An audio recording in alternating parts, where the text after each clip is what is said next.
Well, I'm on the phone with Mark Shields, the head football coach of the MDI Trojans. And, Coach, congratulations. Number one, finishing first, I think, ever in Class B or C or any class for the football program. Yeah, thanks, Chris.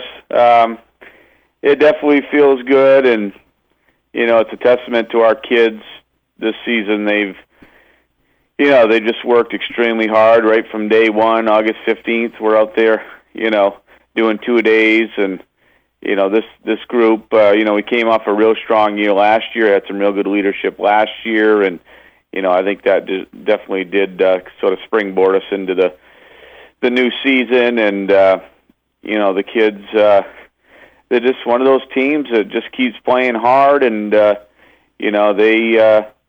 they've made a commitment to it, and they made a commitment to the season. And, we have some lofty goals for this group, and, those guys, they take that seriously. And sure enough, I thought they did a nice job Friday night. There's always some things we need to clean up for sure. We can talk about that. But, it's nice to be the number one seed, have a bye week, and not have to play the quarterfinal this coming Friday night. I know that, we wrote about it on the website, but to have 20 or so alumni return, I know that was a surprise to you. Talk about that, if you would. Yeah, so Mark Arnold was instrumental in making that happen. I'm not a Facebook guy. A lot of people know that. I'm a little tech guy. No Facebook, no cell phone. So, Chalk. Mark, You're more of a chalk guy. Yeah, exactly. And so Mark, he went out on Facebook. I think he found some emails on some people, and just sort of spread the word that we would like to invite some people, some of our ex-players on the sideline, and anybody that could be there that's played before for us. And it was a nice surprise. During the week, it was interesting because I got a couple of emails from kids, "Hey, Coach, sorry I can't make it." And I'm thinking, what are you talking about? Exactly. And I asked Mark about it, and, he plays dumb, which he's really good at. And, so eventually I did sort of figure some of it out. Mark's like, "How much do you want to know?" I said, "I don't need to know anything." So it was nice. The kids, I'd say we probably had, 25 or 30 guys there. And, they were on the sideline with us. They were up in the locker room for the pregame speech, and they were there after the game when we were talking to the kids and celebrating after the win. And it was an emotional night. It was just great to see some of those ex-players, and they're still supporting the program, and they were super supportive on the sideline, cheering on the kids, and I know it meant a lot to our current players. So it was a pretty cool night. Well, and that kind of goes back to the whole thing about the family atmosphere that you've been really, and I used the word preaching the other night, but I guess instilling, and that's really the old coming back and supporting the new, and the new, and it just keeps rolling and rolling and rolling. And once a Trojan, always a Trojan. Yeah, definitely. And my pregame speech, I talked to the kids about, we've I don't know if I've announced this on this broadcast, but we've essentially dedicated this season to our community. I keep talking about, we've been playing football at MDI since 1968, and there's been 2 teams get to a regional championship, and we haven't been able to win one, and one was when I was a head coach back in '08, and and we would just like to do that for our community, and to do it for all the ex-players and coaches that ever walked on the field at MDI. And and that's not to put pressure on our current team. I mean, the kids, they're realistic. They know we have some tough games ahead, but that's a goal of ours. We'd love to do that for our community, but the way I look at it, when they step on the field every night and they play the way they do, they are playing and representing their community, and I know people are already proud of us. So, but I tell the kids all the time, and I said this the other night. I'm a cursed man. I just love MDI football players. I've loved past players when I was an assistant, and early on in my head coaching career, and now the kids that I have on the team, and we talk a lot about that. So it was pretty special for sure. talking about Friday night, it was nice not to have a game that was decided in the last 2 minutes.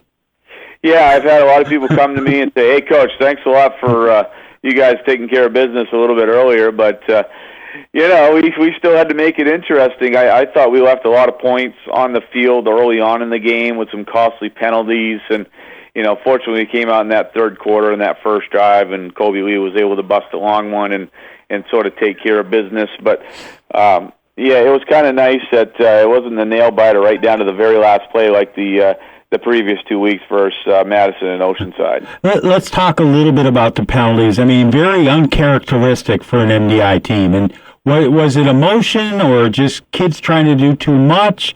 But, I mean, there were 3 or 4 big holding penalties. There was a face mask penalty that I thought probably could have gone either way. But what are your thoughts on that? I mean, obviously, it's something you want to clean up quickly. Yeah, definitely. We can't be having, penalties like that in big games, especially when you get in the playoffs, because, if you do, you're probably going to be disappointed by the end of the night because you're probably not going to win the game. And, I think there's some different reasons. For starters, I think the kids were excited. They knew the ramifications of the game, and it was a home game, and they really were excited. And then we had the alumni there cheering them on. But some of it had to do with the fact that the team that we faced, Old Town, like a lot of teams, they really packed it in the middle of their defense, and we felt we could use our speed to get outside of them instead of trying to really ram it up the middle like a lot of games that we like to do. And when you run outside, you have to have those good blocks on the on the outside of the defense and set in the corner. That's what they're trying to do, and we're trying to get around it. And sometimes you might grab a jersey, and a lot of those were holding penalties because we were trying to get outside. But definitely, it's stuff we have to clean up. I mean, it really did hurt us. I thought we should have been up, probably at least 3 scores going into halftime. Right. And we're only up 10, and that left Old Town in the game and, kept it close. And that's what you want to do. You really have to take advantage of opportunities, and I felt like we didn't early on in the game because of those penalties. Obviously, Old Town was deathly afraid of Drew Rich. I mean, every time they punted, they were angling away from him. They just did not want him to return a punt. Yeah, Drew's been doing that for the last 2 seasons. He's a dangerous guy back there, and some of the returns he had against Oceanside the week before, I mean, some of those guys, those defenders were right on top of him, which is kind of dangerous to do, but, that punt return position like he has, you sort of do have to have the so-called ice in your veins, and, you just have to have confidence in your ability, and Drew does that, and yeah, you're right. I couldn't tell if they were shanking it or kicking away, but I think what it was, I think you're right. I think they were trying to kick it away, and doing that, it's not easy to do, and next thing you know, you're kicking it out of bounds, and sometimes you're better off just trying to kick it deep and cover, but they may have outthought themselves a little bit on that one, I'm not sure, but we took the good field position from the 4 punts for sure. Absolutely. Fantastic. Kobe Lee, 140-some yards, 2 touchdowns. Great having him back in the backfield. Yeah, we talked about that coming in to that game. Obviously we're a different offense when he's on the field, and like I said, we thought that we were a little bit faster than our opponent of Old Town. We thought that we could get outside of them because of his speed and Chris Farnsworth's speed, and then we discovered that Graham Good's pretty fast back there as well, and we don't normally run our fullback outside, but we made some adjustments to get him out there once again because they were really packing the middle on their defense. And yeah, it was nice to have Kobe back. He had a big game. He really responded, and we got to keep him healthy through the playoff stretch. I had, I'm just looking here at the stats. I mean, Colby ended up with 187 yards. Graham Good, 106 yards. Chris Farnsworth, 36 really tough yards. And, I mean, in terms of, I don't know what you call the MDI defense now, if it's a green hole instead of the black hole or what, but I mean, you limited the Coyotes to just 34 yards rushing and 16 yards passing in the first half. I mean, those defense wins. I mean, when you do 50 yards, I mean, holy, that's just amazing.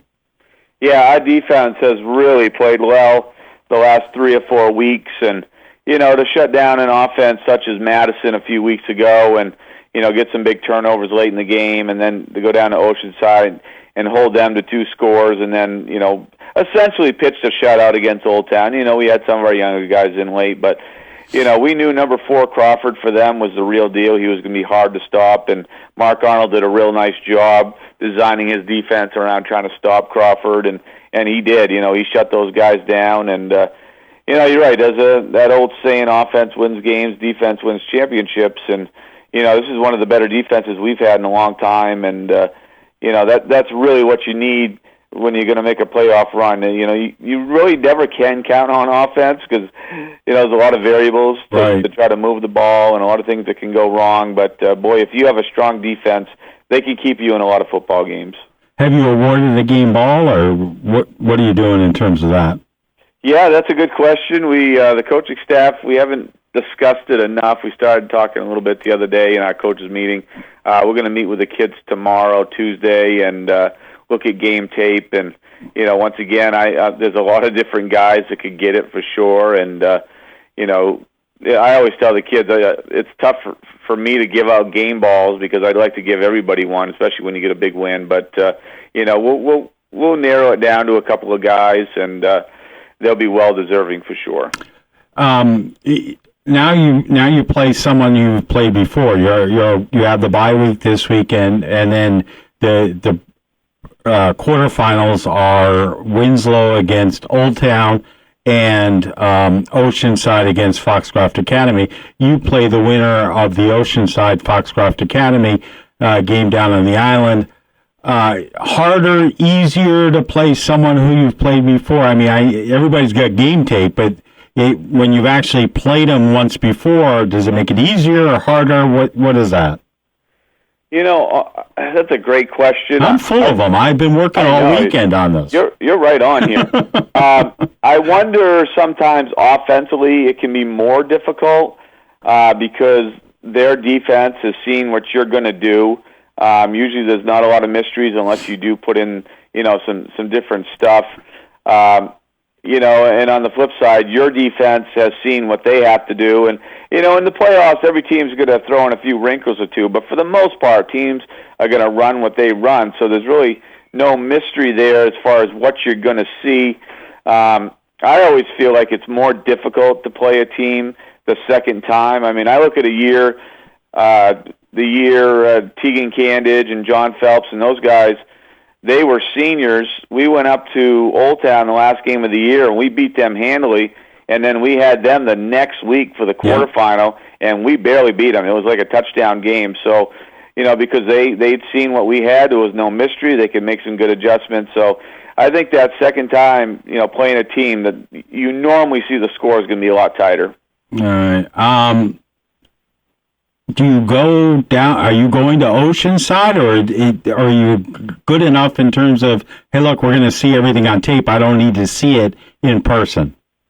Yeah, the plan is we want to try to get down. Some of the coaches, I just found out today from the Foxcroft coach, Danny White, that game is not going to be a 7 p.m. start. It's actually going to be a 6 p.m. start, which makes it difficult for us to try to have a practice and then travel, 2 hours to get down there.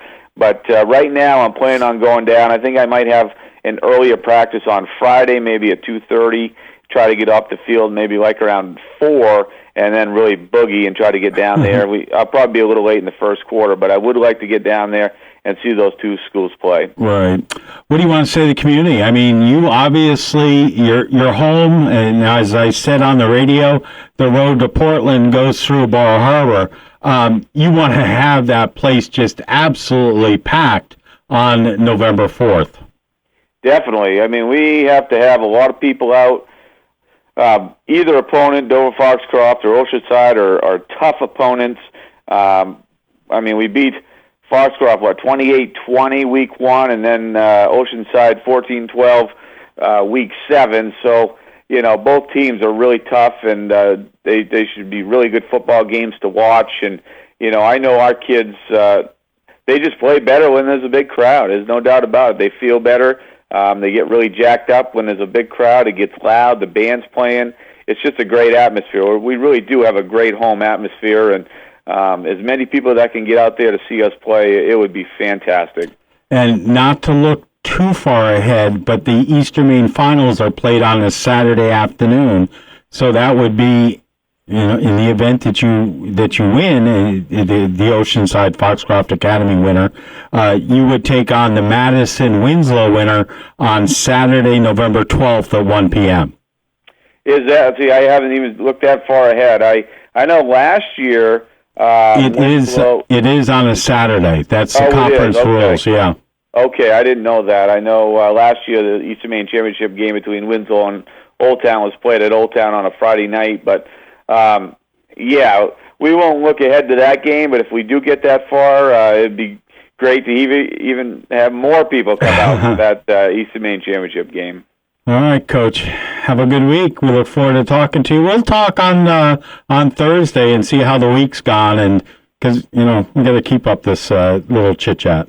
Yeah, we got to keep it going, man. Sounds good. Thanks, Chris. Okay. Thanks, Chris. Okay. Thanks, Chris. Okay.